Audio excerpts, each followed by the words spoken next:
할렐루야. 오늘 거룩한 성일에 나온 로뎀의 모든 성도님들을 사랑하고 축복합니다. 우리 앞뒤 사람하고 인사하겠습니다. 오늘 주 안에서 승리하시기 바랍니다.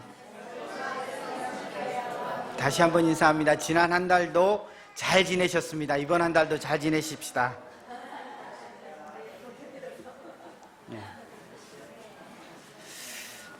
이 한 달 한 달이 새롭습니다. 이렇게 보면 한 달을 지내고 이렇게 세 달을 열면 참 감사한 것들이 또 새롭게 돋아나더라고요. 오늘 우리 성도들의 삶 가운데서도 지난 5월 한 달 동안 우리 교회가 행사가 참 많았습니다. 그래서 너무 바쁘게 이렇게 5월 한 달 매주일마다 이렇게 돌아왔습니다. 그리고 이제 6월을 새롭게 맞이하게 되어지는데 오늘 우리 성도들의 삶과 믿음 가운데 하나님의 은혜와 축복이 언제나 함께 하시기를 소망합니다. 여러분, 우리가 참 바쁘게 살아가죠. 그죠?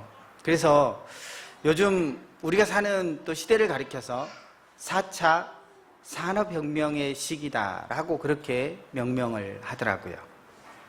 왜 우리가 지금 사는 시대를 가리켜서 학자들이 4차 산업혁명을 사는 시대라고 정의를 하는 것일까요? 봤더니 모든 것들이 빠르게 변화합니다. 너무나 빠르게 변화를 해요.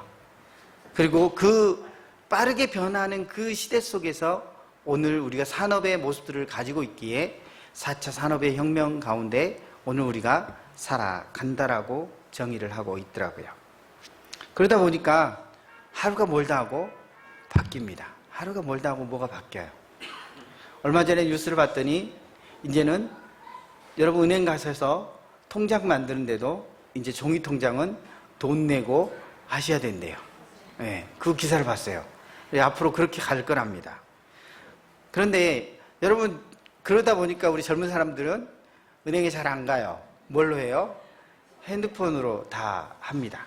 그런데 핸드폰으로 다 하는데 여러분 핸드폰이 셀폰이라 이야기하는 이 핸드폰이 여러분 주머니 가운데 들어와서 이 모든 것들을 다 할 수 있는 시간이 얼마나 된 것 같습니까? 얼마나 된 것 같아요? 한 10년, 예. 아이폰을 시작으로 본다면 근 12년밖에 되어지지 않습니다. 그런데 우리의 모든 것들이 정말로 많이 변해져 있습니다. 여러분 생각나세요? 자동차에다가 옛날에 카폰이라고 이렇게 하나씩 딱 달고 다녔습니다. 그 자동차 가진 사람만 누리는 특권이었죠. 그 다음에는 대중화되어지는 물건이 있었죠. 삐삐. 예, 삐삐가 있었습니다. 저희 집이 엊그저께도 정리를 좀 했는데 하다 보니까 옛날에 제가 쓰던 집사람하고 연애할 때 쓰던 삐삐가 또 하나 있더라고요. 예, 삐삐도 있고 그 다음에 뭐 있었냐면 시티폰이 있었습니다. 시티폰이 있었고 그 다음에 이야기하는 2G, 3G, 4G, 요즘은 5G라고 이야기를 합니다. 근데 여러분들 삐삐 보면서 웃었잖아요. 왜 웃으셨어요? 골동품 같으니까 웃는 거예요. 골동품 같으니까 웃으시는 거예요. 정말로. 근데 그것을 우리가 얼마 전에 쓴 거예요. 얼마 전에 썼던 것인데 그것이 지금은 유물과 같이 여겨지더라는 것입니다. 여러분, 그러다 보니까 사람들이 가지는 생각은 뭐냐면 끊임없이 변화해야 한다라고 하는 그러한 생각을 가지게 되어집니다. 그리고 강박관념 속에서 그래 변화해야만 살아가 라고 하는 그러한 생각을 가지게 되어진다는 것이죠. 그래서 변화하는 것, 그것을 당연시 여기며 살아간다는 것입니다. 하지만 우리가 사는 세상 가운데서 변하는 것과 변하지 않는 것이 함께 존재하며 살아갑니다. 그리고 또 한 가지가 무엇인가냐면 변하지 말아야 할 것이 또 한 가지가 존재한다는 것입니다. 여러분 알쓸신잡이라고 하는 그 TV 프로그램 보신 적 있으시죠? 보신 적 없으세요? 예, 있죠. 있을 거예요. 그 중에 알쓸신잡 3편에 나왔던 경희대 물리학 교수인 김상욱 교수가 있습니다. 이 교수가 변하지 않는 것들에 대하여라고 하는 강의를 언젠가 한 적이 있습니다. 영상으로 본 적이 있는데요. 이 변하지 않는 것들에 대하여라고 하는 이 강의를 하면서 물리학자로서, 당신이 물리학자로서 변하지 않는 것들에 대한 정의를 내립니다. 그 첫 번째가 뭐냐면 에너지입니다. 에너지는 절대 변하지 않습니다. 물리학자가 봤을 때는. 그것이 왜 그러냐면 에너지 총량의 법칙에 의해서 모든 것들 에너지는 다 변하지 않고 총량은 언제나 같다는 원리입니다. 둘째 변하지 않는 것이 뭐냐면 원자입니다. 원자는 우리가 눈에 보이지 않지만 온 우주 가운데 존재하는 것들이기 때문에 절대로 그것은 변하지 않는다라고 이 물리학자인 김상욱 교수는 정의를 하고 있습니다. 그러면서 김상욱 교수가 말하는 것 중에 변하지 말아야 할 것, 변하지 않아야 할 것에 대하여 정의를 하고 있는데 그것이 뭐냐면 인간의 행동이라고 정의를 하고 있습니다. 변하지 말아야 할 것이 인간의 행동이라고 하는 거예요. 저는 이 내용을 보면서 그래, 우리가 많은 것들이 변하고 많은 것들이 변하지 않는 그 속에서 우리의 모습들조차도 변화하면서 거기에 맞춰서 살아가더라는 것입니다. 그런데 김상욱 교수가 얘기하는 것들을 들으면서 우리가 변하지 말아야 할 것이 있는데 그것이 인간의 행동이라고 하는 것들에 대해서 이야기를 하고 있을 때 동감을 많이 하게 되어졌습니다. 그런 의미에서 오늘 본문에 우리 신앙인에게 변하지 말아야 할 것에 대하여 오늘 본문은 우리에게 가르쳐 주고 있습니다. 오늘 본문의 배경되는 부분은 그렇습니다. 예수님께서 산상설교를 이제 마치셨습니다. 그리고 산 위에서 설교를 하시고 내려오시자 가버나움 가운데서 많은 기적과 이적을 행하게 되어집니다. 중풍병자를 고치시고요, 베드로의 장모를 고치시고요, 귀신 들린 자들을 고치게 되어졌습니다. 그때 그 모습을 본 많은 무리가 예수님을 따랐습니다. 많은 무리가 예수님을 따르자 예수님은 그 많은 무리 따르는 것을 원하지 않으셨어요. 그래서 그곳을 떠나시기를 원하셨습니다. 강 건너편, 갈릴리 호수 건너편 거라사 지방으로 이제 가버나움에서 갈릴리를 건너서 거라사로 가시기를 원하셨다는 것입니다. 자, 그래서 예수님과 제자들이 갈릴리 호수를 건너 거라사 지방으로 가게 되어졌습니다. 예수님께서 배를 타셨으니까 예수님께서 함께 계신 곳이면 언제나 안전하잖아요. 그래서 순풍에 돛을 달고 이제 갈릴리 호수를 제자들과 함께 건너갑니다. 예수님께서 그러자 주무셨다라고 성경은 이야기해주고 있습니다. 배 뒤편에 누우셔서 배 앞편에 있으면 파도가 치면 이렇게 바닷물이 많이 세니까 배 뒤편에 누우셨나 봐요. 안 웃으셔. 배 뒤편에 하여튼 누워 계셨어요. 자, 그래서 예수님께서 주무시고 계시고, 근데 그 순간에 예수님께서 주무실 때에 풍랑을 제자들이 만나게 되어진 것입니다. 제자들이 그 풍랑 가운데서 밀려오는 파도에 의해서 어찌할 바를 몰라 두려워 떨게 되어졌습니다. 여러분, 제자들 가운데 누가 있습니까? 평생토록 갈릴리 호수에서 뱃일을 했던 사람들이 있습니다.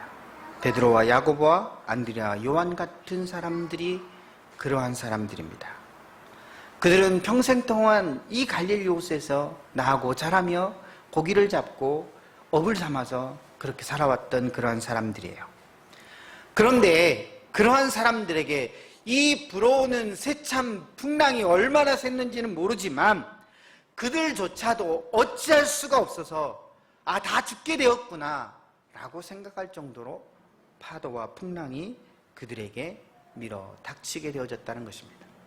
그럼에도 불구하고 예수님께서는 배 두 편에 누워서 주무시고 계셨습니다.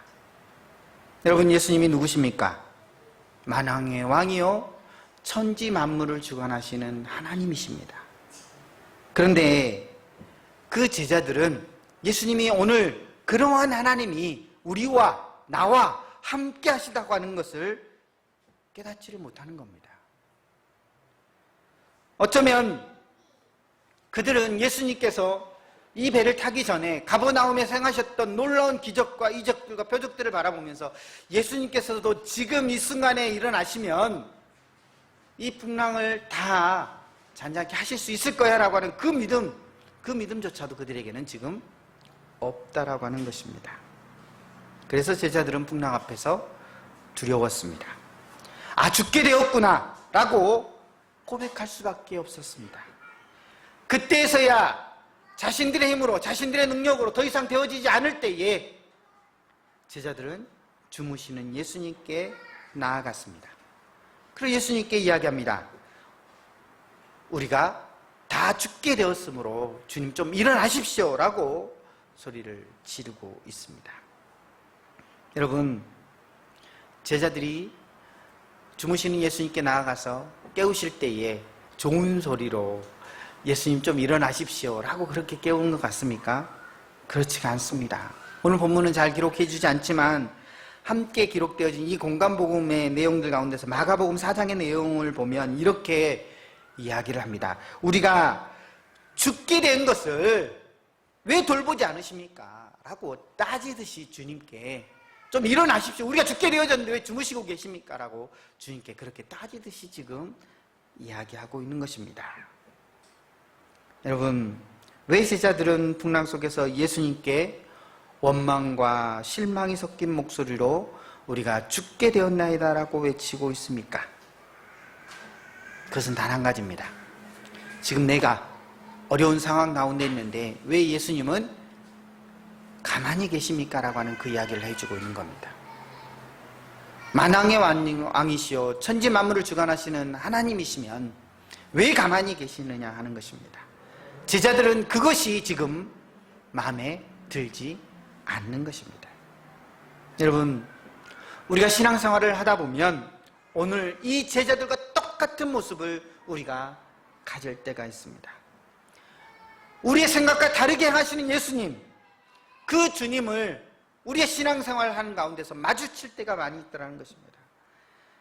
내가 기도할 때 하나님 앞에 하나님 이것을 내가 응답받기를 원합니다 라고 이야기하는데 주님은 내가 응답받기를 원하는 그것을 허락하지 아니하시고 전혀 다른 것들을 원하시며 나보고 우리 보고 이곳으로 가자고 말씀하시는 것입니다.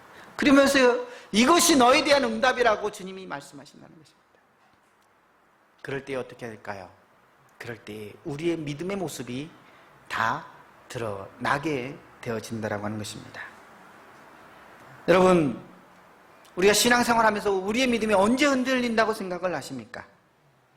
내가 가장 힘들고 가장 어려워서 곧 죽게 되어질 것 같은데 그 순간 주님이 보이지 아니할 때라는 것입니다.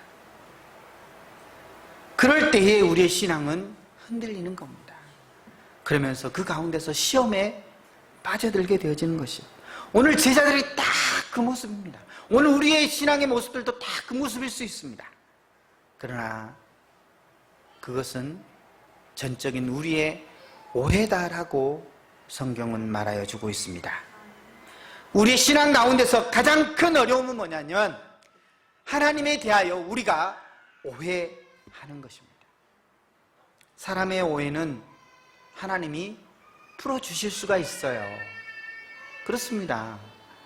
그런데 하나님에 대한 오해는 하나님이 풀어주실 수가 없는 것이 문제입니다. 하나님께서 풀어주실 수 없음으로 말미암아 나의 신앙에, 나의 믿음에 큰 위기를 맞이하게 되어진다라고 하는 것입니다. 오늘 주님은 이 풍랑 만난 이 사건을 통하여서 믿음의 성도된 우리들에게 변하지 말아야 할 것들에 대하여 말해주고 있습니다. 그것은 뭐냐면 주님은 변하지 아니하시는 분이시기에 그것을 믿으라는 것입니다. 그리고 어려운 가운데서도 힘든 가운데서도 흔들리지 말고 오직 주님만을 바라보라라고 오늘 우리에게 말씀해 주고 있습니다. 간단히 이야기하면 변하지 말아야 할 것은 오늘 우리의 믿음이라는 겁니다. 하나님을 신뢰하는 그 믿음, 그것을 우리가 변하지 말아야 한다라고 하는 것입니다. 여러분, 주님은 나침반과 같습니다. 여러분, 핸드폰 기능 중에서 제일 쓸모없는 기능이라고 제가 생각하는 것이 뭐냐면 나침반 기능이에요. 왜 있는지 모르겠어요. 그런데 핸드폰 살 때마다 나침반 기능은 꼭 있더라고요. 그런데요, 여러분, 어디를 가서 정말로 어디 쪽이 무엇인지 모를 때 꼭 피게 되는 것이 나침반이더라고요. 주님이 우리 나침반 되십니다. 주님은 어디에서 무엇을 하든지 어떤 모습들 가운데 있든지 간에 항상 변하지 않는 그 모습으로 오늘 우리 곁에 서 있으신 분이 오늘 예수 그리스도라고 하는 사실입니다. 그렇게 오늘 우리가 믿음을 가졌으면 이 믿음, 주님은 변하지 아니하시고 흔들리지 아니하신다고 하는 이 믿음을 오늘 우리가 가져야 한다고 하는 것입니다. 예수님께서는 제자들에게 이것을 원하신 것입니다. 예수님께서 풍랑 만났을 때에 주무시고 계셨는데 그 풍랑 만났을 때 주무시는 그 가운데서 제자들이 어떻게 하는지를 주님은 보시기를 원하셨다고 하는 것입니다. 여러분, 예수님은 주무시는 것 같지만 실은 주무시지 않으시고 그 모든 환경과 그 모든 역경들을 다 보시고 계셨다는 것입니다. 그리고 제자들이 주님의 하나님 되심을 깨닫고 알고 바라보며 믿고 의지하기를 원하셨다고 하는 것입니다. 하지만 제자들은 어떻습니까? 제자들은 주님의 큰 빅피처를 알지 못했습니다. 그래서 눈앞에 펼쳐진 무엇만 바라봅니까? 환경과 역경의 풍랑만을 바라보고 있습니다. 그러면서 하지요. 뭘 합니까? 내가 할 수 있는 것으로 최선을 다해서 그것을 이겨보려고 하고 있습니다. 그런데 여러분, 제자들이 자신들의 힘으로 그 풍랑을 결코 이길 수 없음을 우리는 보게 되어집니다. 그들이 할 수 있는 것은 무엇이었냐면 주님을 향하여 원망 어린 목소리로 주여 우리가 다 죽게 되었습니다 라고 소리치며 주님을 바라보는 것뿐 없었습니다. 그런데 여러분, 말씀을 보면서 우리가 주님의 그 큰 빅피처를 생각할 때에 오늘 말씀 가운데 은혜로운 것이 있습니다. 그것이 뭐냐면 23절의 말씀 가운데 보면 예수님께서 잠을 드셨다라고 하는 그 말씀입니다. 저는 말씀을 준비하면서 오늘 이 말씀이 참 은혜가 되어졌습니다. 여러분, 이 상태가 어떠한 상태입니까? 평강의 상태예요. 흔들리지 않는 상태예요. 여러분, 예수님께서는 그 세찬 파도와 풍랑이 그 배에 몰아치지만 주님은 평강을 잃지 않으셨다라고 하는 것입니다. 어쩌면 풍랑 그까이 것 갖고는 예수님을 깨울 수 없었다는 것입니다. 예수님의 그 평강을 깨뜨릴 수 없었다는 것입니다.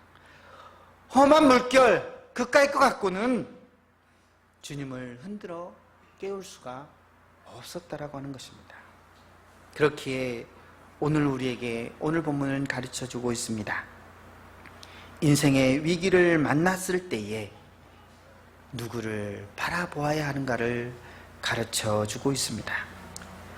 풍랑이는 바다 한가운데서도 고요함과 또한 평안함 속에서 주무시는 그 주님을 오늘 우리가 바라볼 수 있어야 할 줄로 믿습니다. 그러나 제자들은 눈앞의 것만을 바라봤다는 것입니다. 오늘 나의 믿음의 모습이 오늘 제자들의 모습은 아닌지 오늘 나 자신을 한번 되돌아보시기를 바랍니다. 세상 치는 그러한 파도와 같은 그러한 세상 속에서 살아갈 때에 어려워서 동서분간 판단할지도 몰라, 어찌할 바를 몰라, 정신이 혼미하여 이제 나 죽게 되어졌구나라고 소리칠 수밖에 없는 그 모습이 내 모습은 아닌가, 오늘 우리의 자신의 모습을 되돌아보아야 한다고 하는 것입니다. 자, 여러분, 오늘 본문 24절과 25절의 말씀 다시 한번 우리 다 같이 한번 봉독하겠습니다.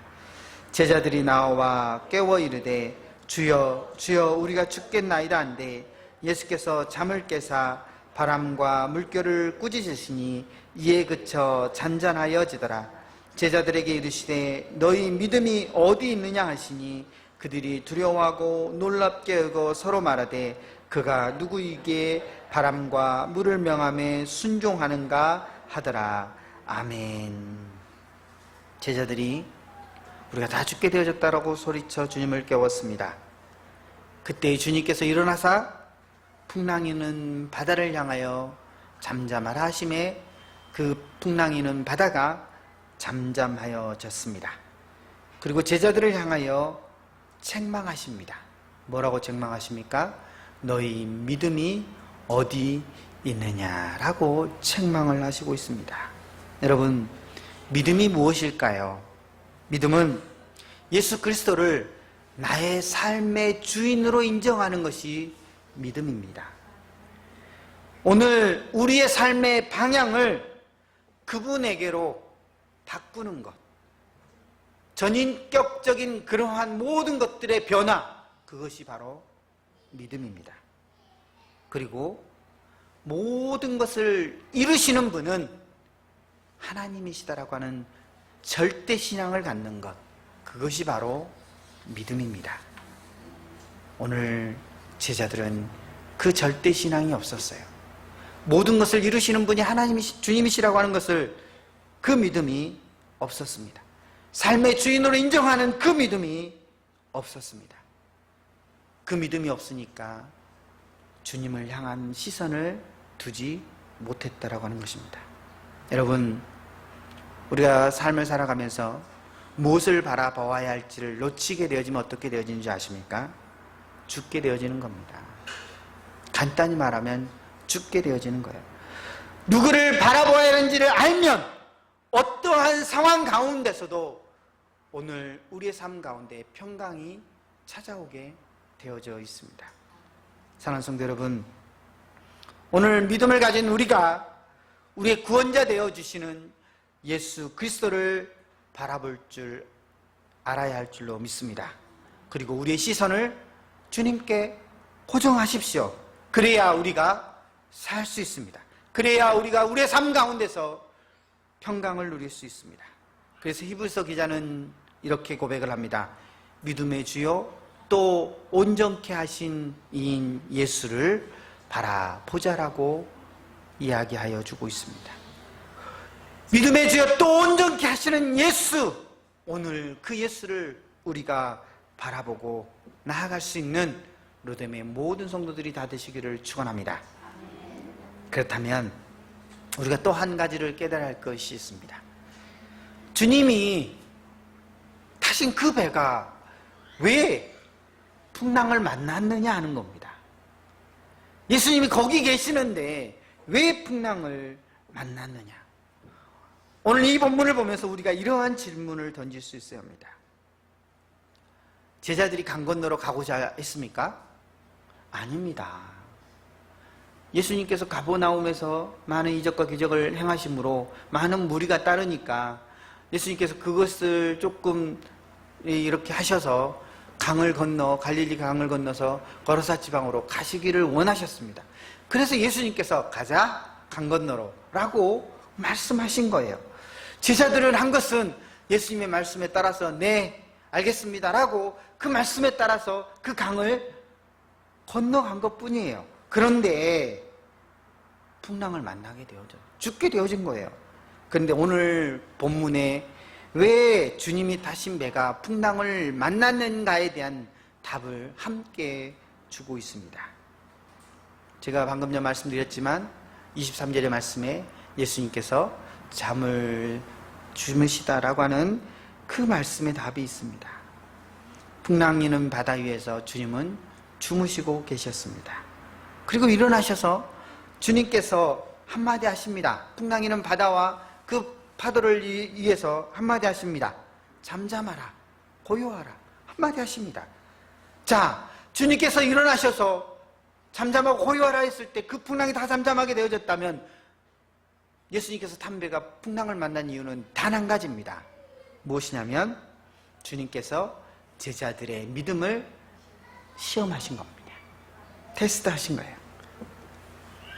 이들이 예수 그리스도를 따른다고 했는데 과연 너희들이 나를 따른다고 그랬는데 너희들 가운데 그 믿음이 있는가를 주님은 제자들에게 시험하시고자 하는 것입니다. 오늘 본문과 같은 내용을 기록한 마태복음 8장 1절을 보면 이렇게 말씀합니다. 예수께서 산에서 내려오시니 수많은 무리가 따르니라 라고 마태복음 8장은 기록을 합니다. 예수님께서 산상 수훈을 마치시고 내려올 때 이미 많은 무리가 예수님을 따랐습니다. 가버나움에서 행하신 기적과 이적을 보고 많은 무리가 따라왔습니다. 예수님께서도 그 무리를 보셨습니다. 그런데 예수님께서는 그 많은 무리를 다 데리고 다니시기를 원하지 않으셨습니다. 왜요? 그들은 눈앞에 펼쳐진 기적과 이적만을 보고 그 잠시 잠깐의 말씀 은혜만을 따라서 그들이 나왔기 때문에 그렇습니다. 그래서 주님께서 시험을 하시죠. 돌려보낸 이들도 있습니다. 한 서기관 예수님을 찾아와서 선생님이 어디로 가시든지 제가 따르겠습니다라고 이야기합니다. 그때 이 서기관이 왜 주님을 따르려고 하는지를 예수님은 알고 계셨습니다. 그때 예수님께서 서기관에게 이야기합니다. 여우도 굴이 있고 공중에 새도 거처가 있을 때 인자는 머리 둘 곳이 없다라고 말씀하시며 그 서기관을 돌려보내고 계십니다. 또 제자 중에 한 사람이 예수님께 주여 내가 먼저 가서 내 아버지를 장사하게 허락하여 주시옵소서라고 부탁을 합니다. 그때에 예수님께서 제자에게 이야기합니다. 죽은 자들은 그들의 죽은 자를 장사하게 하고 너는 나를 따르라 라고 말씀해 주고 있습니다. 따를 만한 사람은 따르고 그래서 자는 사람은 돌아가라 라고 이야기했을 때 제자가 그대로 침묵하고 있습니다. 여러분, 예수님께서는 이와 같이 많은 무리들이 따랐을 때에 그 무리들을 다 정리하시고 몇 사람만을 택하여서 그 배에 함께 오르셨습니다. 여러분, 이 상황을 한번 머릿속에 그려보시기를 바랍니다. 많은 무리들이 있어요. 그 중에서 한 사람을 택했어요. 그리고는 나랑 같이 가자 예수님께서 말씀하세요.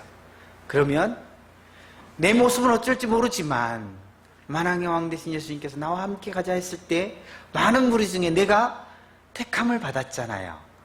택함을 받은 그 순간 나는 우쭐해지는 겁니다. 내가 예수님 앞에 택함을 받았다니 우쭐해지는 겁니다. 자, 여러분, 그 택함 받은 사람은 많이 흥분되고 정말로 많이 기쁠 것입니다. 아, 내가 택함을 받았구나. 하지만 주님은 그 택함 받은 그 사람들조차도 믿음의 불순물들을 제거하기를 원하셨다라고 하는 것입니다. 주님은 제자들을 지금 이 풍랑 가운데서 담금질을 하고 계십니다. 여러분, 담금질을 하면 쇠 속에 있는 불순물들이 그렇게 밖으로 나오게 되어집니다.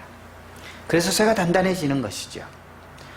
예수님께서 이 믿음을 담금질 하십니다. 그리고 그들이 어떠한 믿음을 갖기를 원하신가를 주님은 그들이 알기를 원하셨습니다.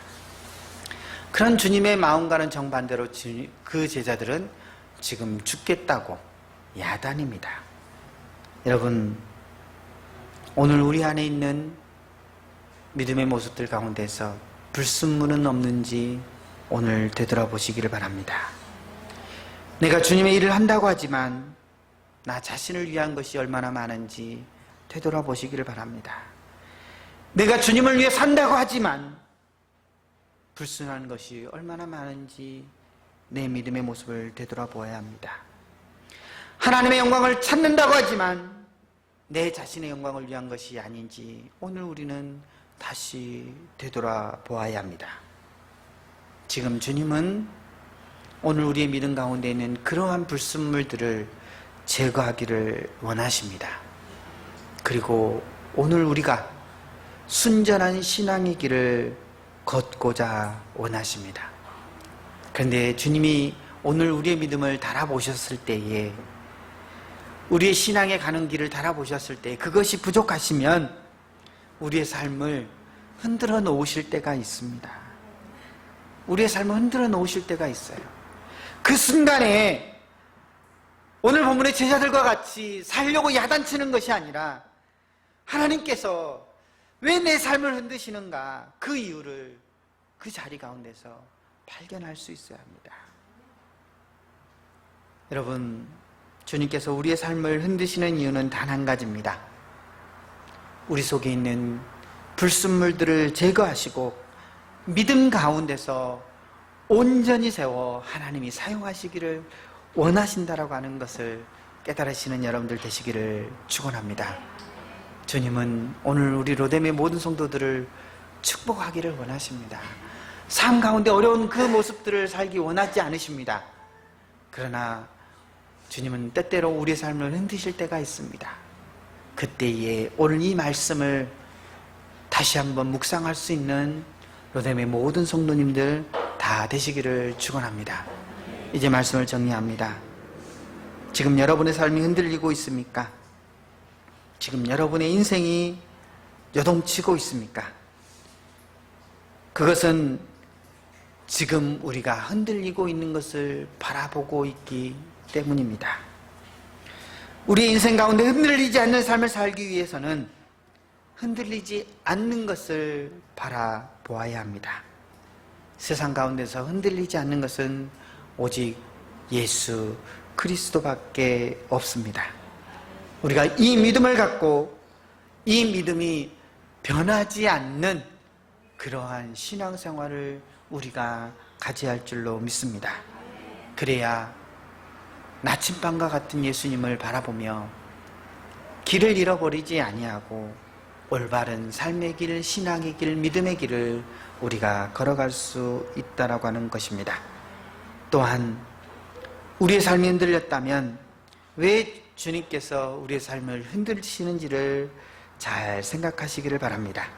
그리고 주님이 오늘 우리 안에 계셔서 우리 안에 있는 불순물들을 제거하시고 우리를 순전한 일꾼으로 세우시기를 원하신다라고 하는 그 믿음을 깨달으시기를 축원합니다.